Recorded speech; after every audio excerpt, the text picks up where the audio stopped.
Well, I am very privileged today to be joined by Stephen J. Manning, and we are going to talk about success. And it is what you say no to, which is a new one. Stephen's very used to saying yes to a lot of things. I prefer to say no to a lot of things because generally I find that sometimes people can take me as a bit of a soft touch. So they ask me to do things that perhaps benefit them more than they benefit me. And I think a lot of people that I know, a lot of people in my network, certainly a lot of consultants, a lot of freelancers that I know have a lot of people, coming up to them and asking them to do things. And a lot of them say yes, but actually they might probably be better off saying no. But if you don't know who Stephen is, Stephen built a very large marketing business. He grew that to around $1 billion a year. He had millions of feet of warehousing, over 1,000 employees, and he has contributed to over $47 billion worth of commerce in goods and services over his career. So he knows a lot about saying yes and probably not about saying no. Or I don't know, Stephen. Do you say no to things these days, or? Good morning, Nat. Seizing on something you just said, I have been chastised roundly and frequently by the smartest person in my life, who is my wife, for being what you just said, a soft touch. And foolishly, I have more often not written the check, whereas asking other people to do that. Gosh, I hope that my wisdom is catching up with my chronological age and I stop doing that. No.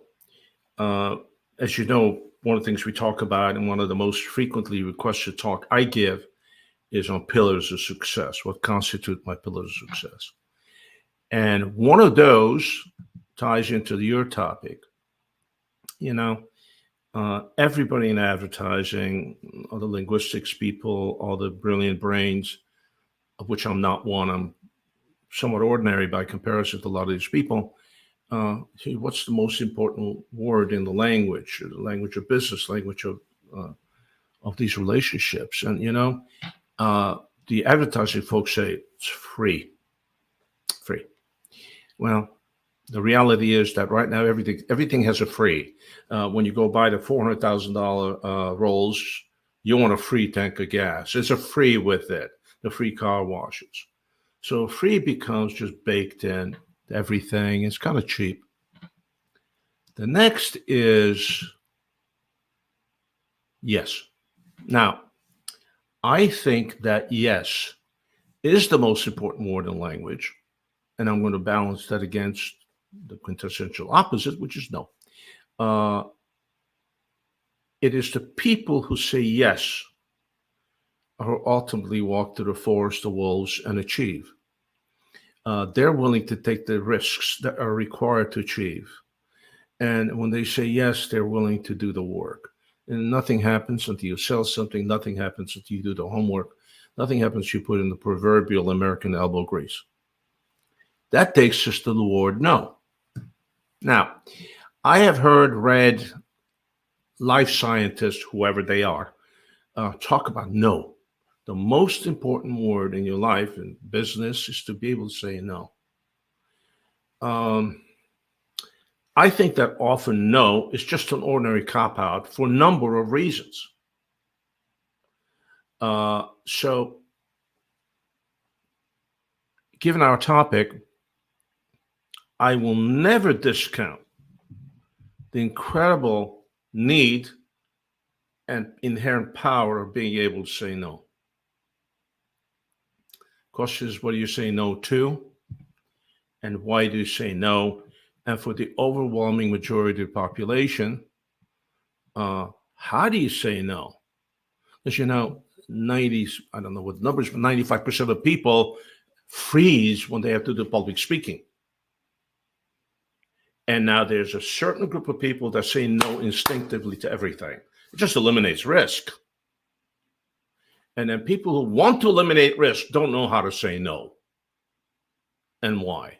So I think that's sort of trying to wrap my arms around a massive topic. To be sure, I'm not a social scientist. I'm not a psychologist. My clients appreciate the kind of advice I give them. And I do have clients I have many Fortune type clients and multinationals who like the approach of how do we cross that hurdle? How do we cross the Rubicon? How do we say no and do it in a manner that's acceptable, palatable, and for the right reasons? The right reasons are fundamental. The how part is a little tricky. So glad to delve into any of this. It's certainly a very big topic, and it is difficult to say no to people because we don't want to upset people, do we? We want to be nice to people, but in terms of how I see you, I wouldn't see you as a soft touch. I would see you as a kind person, but I don't confuse kindness with weakness. A lot of people, unfortunately, they make that mistake sometimes in life, and they will confuse those two things. And I think that is, in my mind, that's one of the biggest mistakes to make, when you confuse a kind person with a soft person who is an easy walkover, and that becomes it can become a very, very dangerous thing to do, because people can react very, very badly to being treated in the wrong way. Both you and I actually are like that. But in terms of saying yes,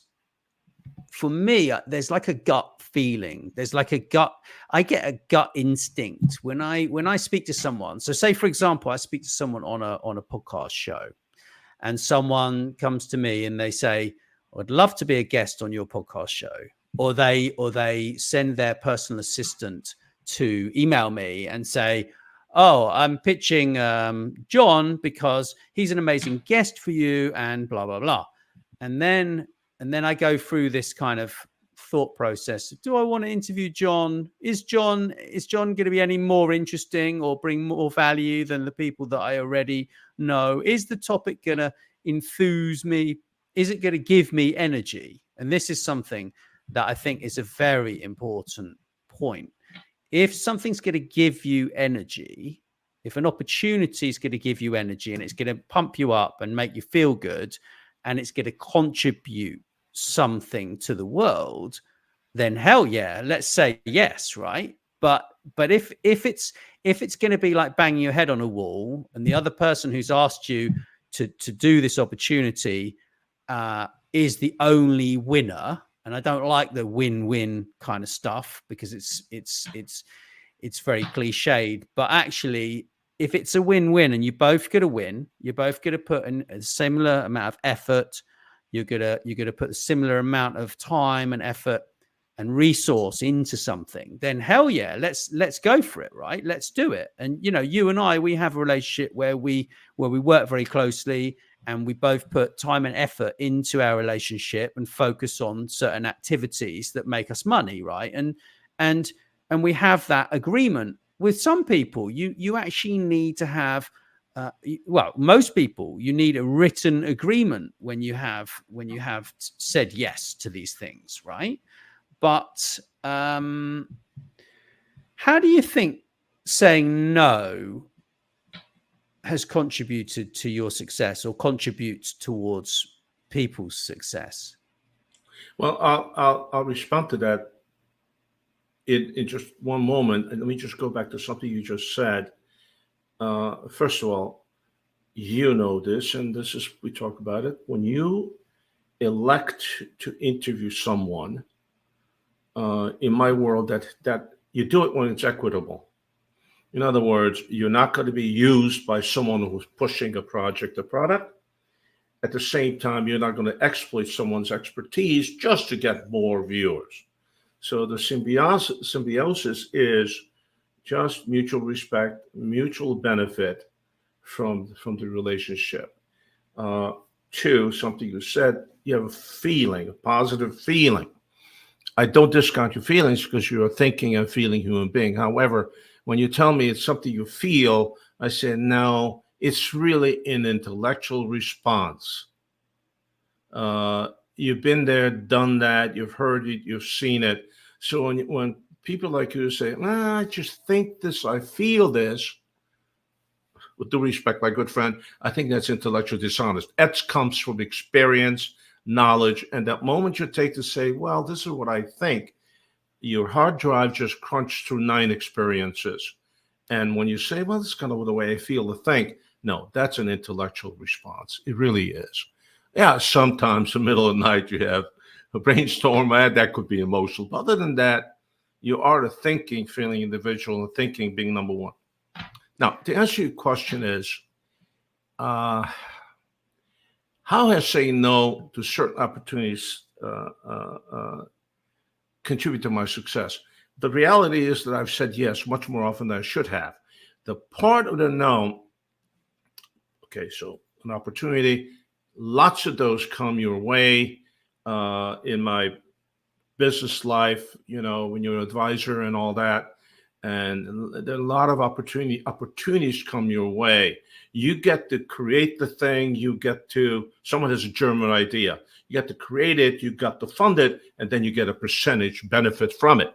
I kind of think it should be the other way around. How about you do all the work and I take a benefit? But my benefit from saying no, probably because I probably lacked sufficient and thorough research to say yes. So saying no, I don't say no as a defensive thing. If I just say no, I have no risk. Hopefully, I say no as a part of a thoughtful process. Now, the relevant flip side of this, what are the reasons that you pass up on opportunities through time, particularly when you think they're sound? Okay, well, it's lack of stuff, money, time. I lack the competency to create an atomic fusion plant, and my learning curve is not there. And then, of course, you look at that and you look at a lot of things in retrospect and say, I should have done that because Bob over there did that, and look. And then what a lost opportunity. And then I see those opportunities implemented, and more often than not, I get to say, I escaped that train wreck. Because, here's a mannerism. The grass is always greener on the other side. We need to do that. And then you jump in and get over there, and you know what you find? Aging, dusty astroturf. Yes, I have lamented throughout my career many times. Why did I do that? Which my young years, my friend did. My friend wanted to do this. My acquaintance wanted to do that. Oh, I stuck with what people told me was a dead-end job. What are you doing? Well, at some point it was too long to not stay and hopefully reap a benefit. And then it was $1 billion in revenues and 3-5% after tax and so on. But again, we all gravitate to the shiny penny. The new shiny penny. You need to say no to it unless you have done all the work. And I preach homework. How much homework you going to do? Not enough. When you're done, you do some more. And then you become a shameless researcher. And when it's all done and you say yes, you're really unhappy. I am really unhappy because I know I could have done better. So hopefully the no is not just visceral. Hopefully no is not for me for good reasons. Wrong time in my life. Can't manage it. Wrong people. Big deal. Remember, it's very easy to fall in love. Very hard to like. You can fall in love with that person because you love their voice. You can fall in love with that idea. Liking it becomes really qualitative as you go in time. That guy is so exciting. I want to do that. And then you ask yourself in the middle of the night, my God, am I going to succeed with them or kill them? Oh my God. You have to have a good reason to get engaged in a business deal or a job, everything else. Now, not all the time, to be sure. We take a job because of basic things, need for food and shelter, need a job. But saying no to projects, I think it's a much more difficult and much more elegant process than saying yes in my world. Okay. It makes a lot of sense. It makes a lot of sense what you just said, and it's extremely difficult. I think you're right about experience and actually taking the time to go through a thought process. My thought process is almost is actually quite quick now, whereas before people were easy. It was easy for people to fool me before. And as I've grown wiser over the last sort of 20 years, certainly the last 5 years, I've become much more choosy as to who I work with, how I work with them, and whether they're going to add any value. Because if they're not going to add any value, like long-term value, as in they're not going to help my career, they're not going to help me make money, they're not going to help me have fun, they're not going to lead me to other meaningful relationships, they're not going to help develop one's mind and one's skills, then I think saying no is an absolute must. If something comes to you and it isn't aligned with your future vision of how you see your life progressing, then I think, I mean, obviously, whatever it is, if you bang your head against a wall for a certain amount of time learning some new skills, you're going to get good at it and it becomes part of your skill set. But if it isn't part of where you really want to head with your goals, then you've got to say no, right? But Nathaniel, again, I'm not trying to be nice to you, although I genuinely like you and care for you, but I think that you are a very thoughtful person, and you try to see benefit in people where I might not. You are more accepting of some aspects of relationships that I might be. Now, in terms of being taken advantage of and all of that, all anyone has to do is look at your body of work. The people you've interviewed don't just show up and say, "Hey, I mean, I've been knighted by the Queen. Do you want to interview me?" Or I am if they said that, but you know what? If they said that, I would literally just run a mile. If someone said that to me, okay, I'd be you like, have interviewed a couple of those people. loads of them, and they've all earned that in such an amazing way. It's fascinating, but they're never arrogant. I'm going to give you a lot more credit as an interviewer than you will give yourself. So because I don't have to be modest about you. But it's, I hear from you about people who approach all the time, and that's not something you want to do because there's no benefit to it, not just for you, no benefit globally. Okay, that particular interview is going to be boring. The topic is ordinary, and I've already interviewed 3 people who are essentially writing the book on network security. I don't need that interview. No, my audience doesn't want that interview. You are focused on delivering value with every single thing that you do. And I think that's really is your filter for people that you talk to, people you talk about, interview stuff, and stuff you write. So, I would like you to credit for that, please. Okay. Thank you. I will take credit for that. I mean, I'm trying to do my best here, right? And that's all we can all do is to just try and be better than we were yesterday, right? And we're you know me. I mean, I'm a quintessential. I'm quintessential research kind of guy. I think.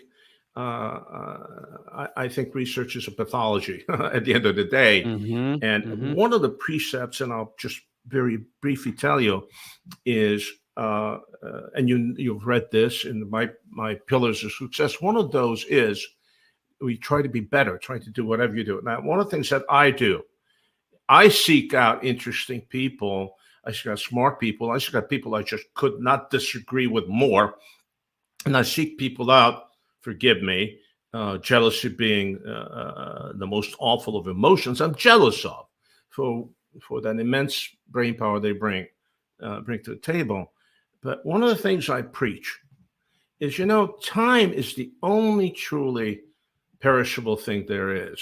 You can buy more apples when they go bad. You can acquire things. Time is never evergreen. This is something we're doing now. We may never do this again. And in my little world, and I promise you I practice this, and God knows I try to teach my two daughters this. Thank God I have two brilliant, grown-up, successful daughters, here's a walk with your eyes open. To quote the Beatles, this is a yellow submarine. Look at it. What's inside? In my little world, and I do this is habitual. I've been doing it for years. If at the end of any given day, at the end of the day, when my head finally hits the pillow, and God willing, I'm actually going to fall asleep without picking up the thing I was reading and getting messed up about it, or getting online and talking to you at 3 a.m. If at the end of my day, I cannot put my finger on 3 things, just 3, that I learned that day. Now, it could be, oh, wow, concept. Or, oh, God, the light bulb just went on. How can I be this old and never thought of that? And of course, oh, this is brand new. It's amazing. Now, it doesn't make any difference if there are 3.2 billion people in the world already know that. It's new to me.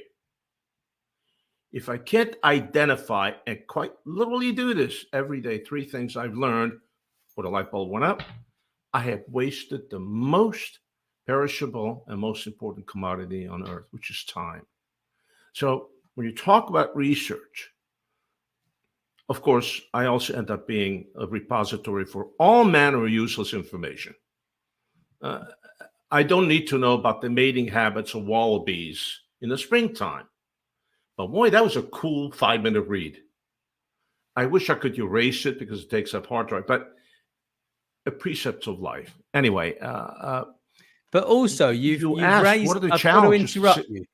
I've got to interrupt you there, because you've raised a very important point.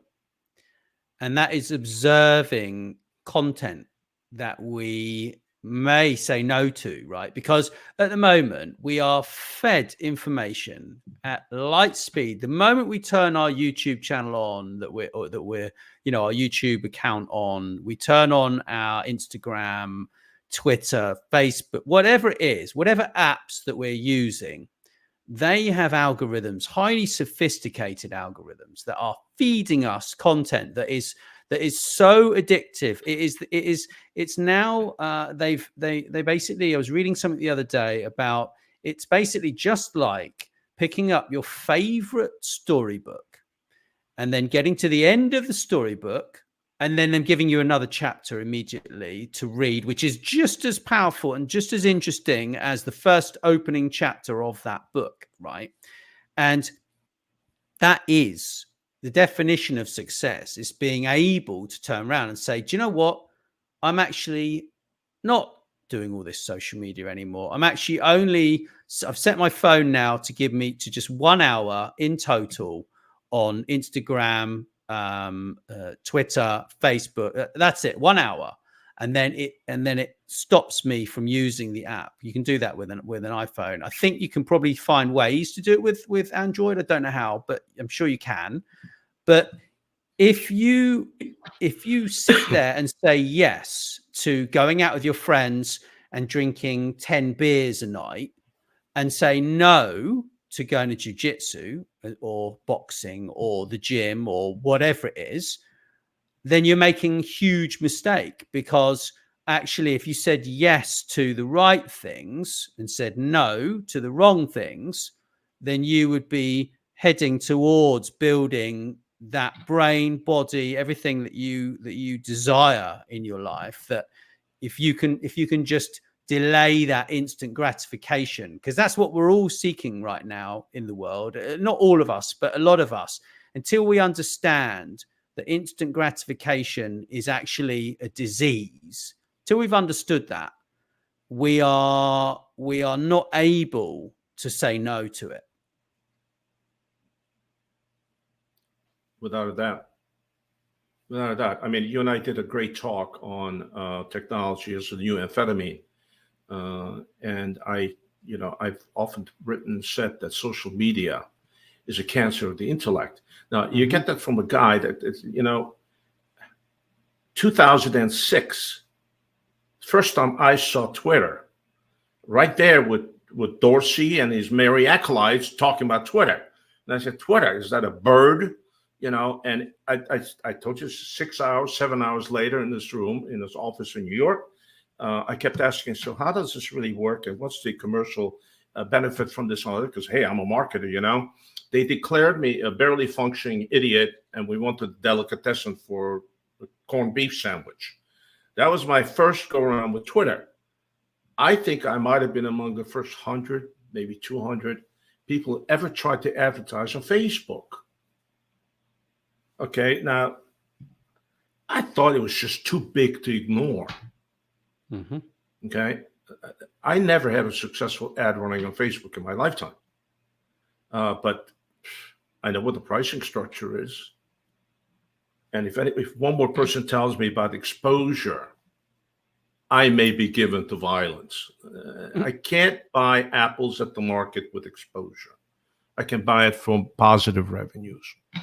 But that's the point, isn't it? And relating this to advertising and marketing and sales, success is what you say no to, right? So if something is working already, like banner ads or emails or LinkedIn direct messages or whatever's working for you and for your business, you need to keep saying yes to it, right? But you also need to have a little bit of time to experiment with new things, because at some point, what you're saying yes to will diminish in the results. Yeah. But we're not really here to talk about marketing and sales. Not really.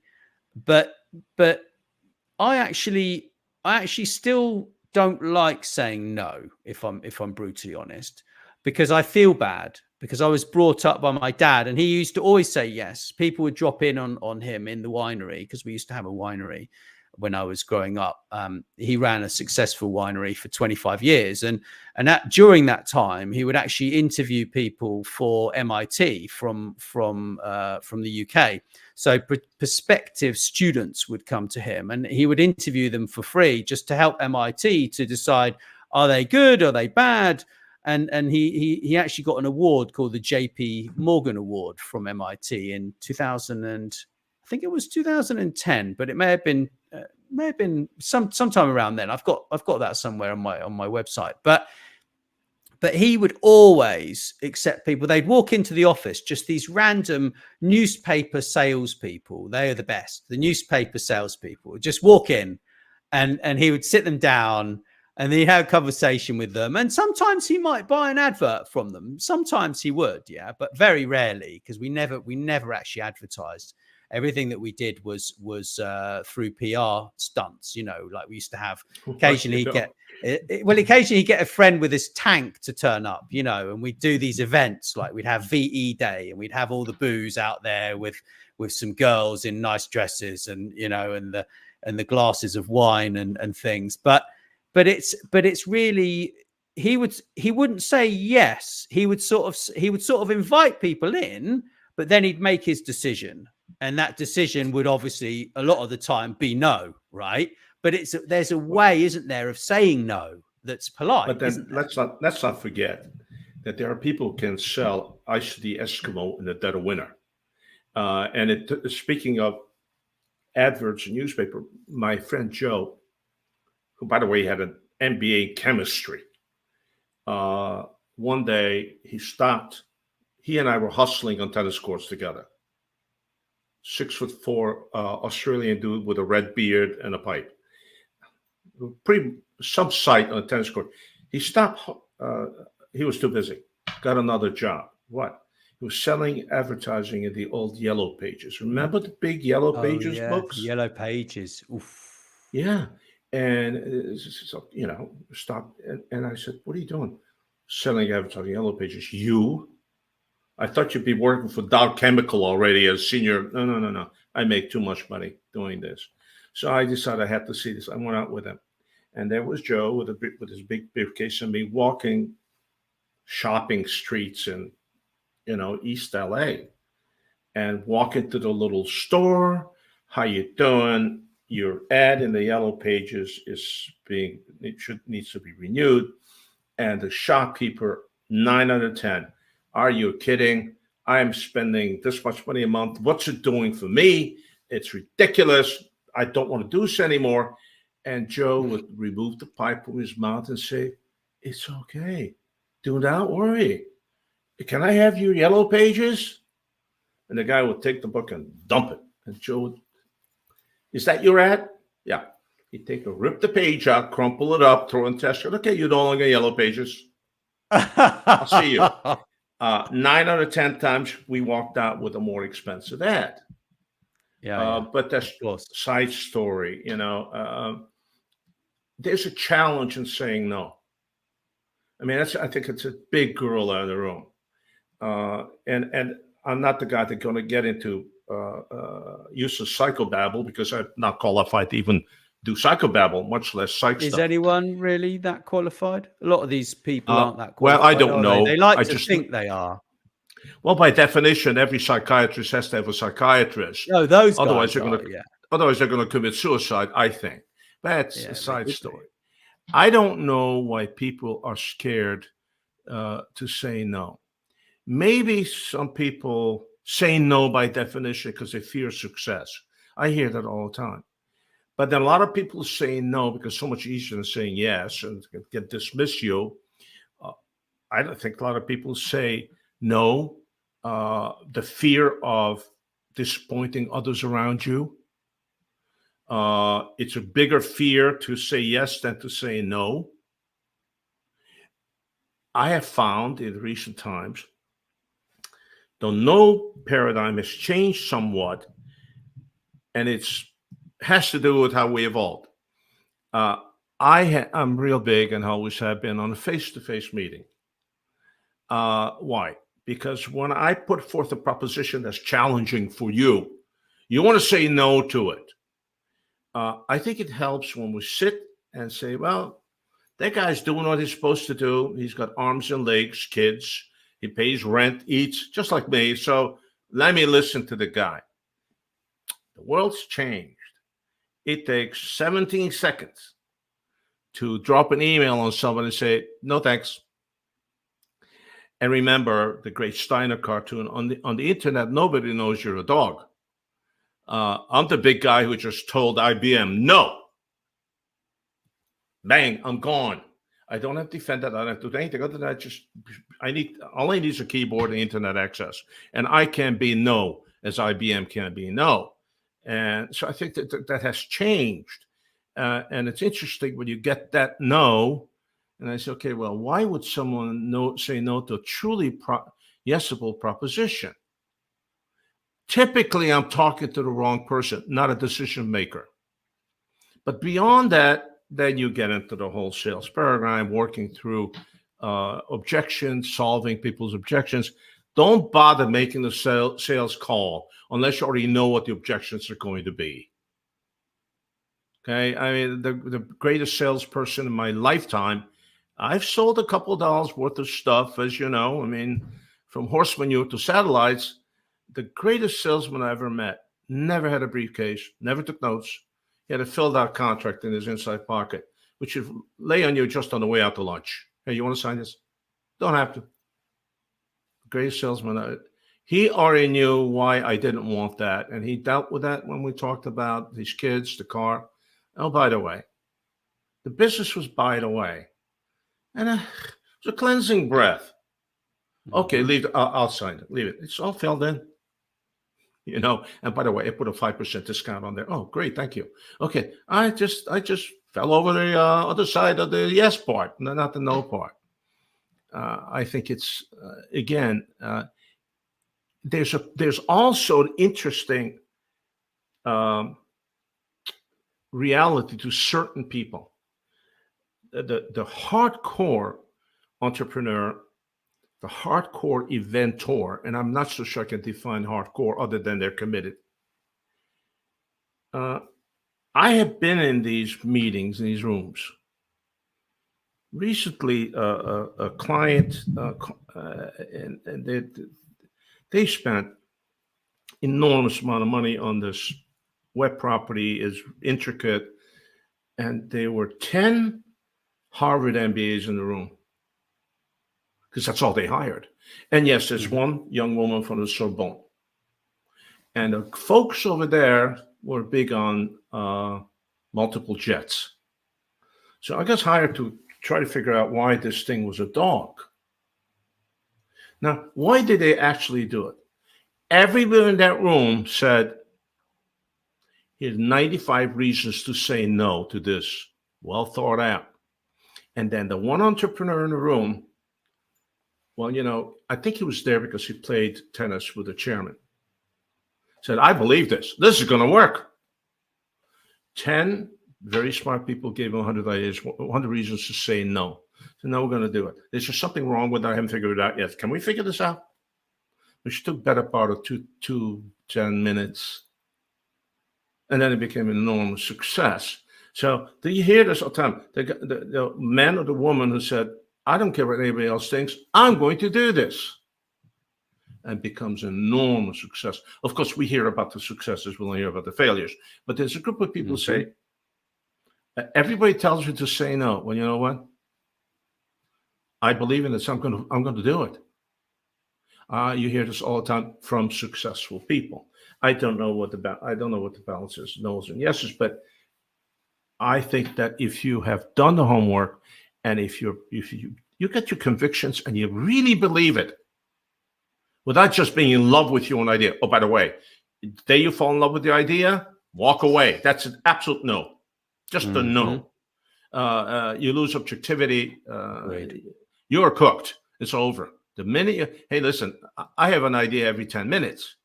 Unfortunately, or fortunately, the consuming public disagrees, which I haven't gone bankrupt yet 95 times. But you know what? If you have the conviction, you believe in it. And again, sorry, y'all. If you're not willing to do homework, go to work in corporate America and get a mid-level job and be successful at that. If you're not willing to do the work, and when you've done the work, you do more, and then you do more and do more. Endless, you become a shameless researcher. And you push the boundaries of that. Talk to anybody who will talk to you. It's an amazing thing, and it's an amazing lesson for me. The biggest, the brightest, the best known people in the world, in your world of business, in your specialty, whatever it is, if you can't get to them, and it's an art form, because Jeff Bezos is not sitting on his yacht hoping you call. But if you can get to these people, I promise you, CEOs of Fortune 10, Fortune 20, Fortune 30, you have to figure out how to, when you get there, you find out that the biggest, the brightest, and the best are absolutely willing to share with you. Absolutely. Hey, I got this problem. Can you help me out? Oh, geez. I got 3 minutes. An hour later, you're trying to get off the phone because they enjoy that part. And what do they want in return? The thank you and to be kept apprised of how you're doing, because they believe they now contribute to your success. You know what? You'll forgive me. If you have a theological question having to do with Catholicism, who do you call? I think the Pope is the Holy Father is a great place to start. I've done that one time to prove the point, but you know what? Homework. Do you know anyone that you read, see, hear about who really gets that? Call them up. Call them on the phone. What do you mean on the phone? Call them on the phone. What an old concept. Those 100%. People, when you get there, they never say no to you. you benefit. I know this is off topic, but it's all part of the saying yes paradigm. Why do you say yes? I've done the homework. I'm on terra firma here. I'm not 100%. dreaming. 100%. Not dreaming. 100%. Okay. So yeah, in terms of getting in contact with you, I will drop some details around. Thank you. And please do go to find out more about Stephen J. Manning. You can go to his website, or you can get in contact with us at hello@legacymediahub.com, or visit legacymediahub.com, or obviously on LinkedIn, where he's obviously around. And you can contact me, comment on this video. Happy to drop some information. And obviously on the podcast show, feel free to drop us any questions you have, because we're just about to launch a newsletter, a weekly newsletter, which is a paid subscription, which is you will have lots of benefits from that. And we're really excited about that. And do go and grab Stephen's books. I will drop some links for those as well, wherever you listen to this. You're gonna love those. I've really enjoyed reading both of those. So I want to thank you once again, Stephen, and do get in contact with Stephen J. Manning at his website. Also, you can find him there. Thank you very much for your time. Thank you, Nathaniel. Thank you very much.